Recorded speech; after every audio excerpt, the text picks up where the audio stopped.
As you guys know, it's about time for me to sell the Envoy.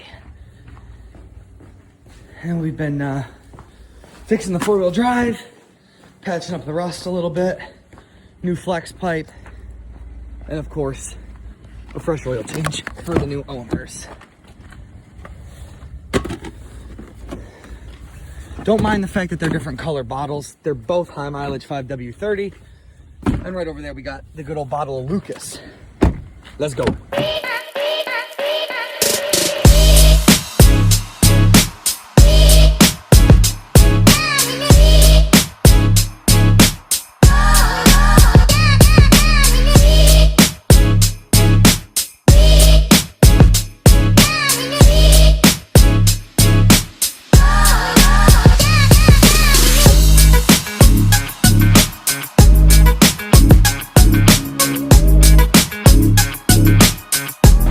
Freaking GM, you could like move that over a little bit.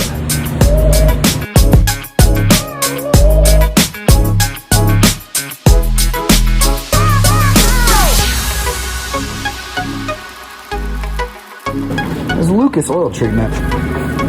Apparently it's supposed to like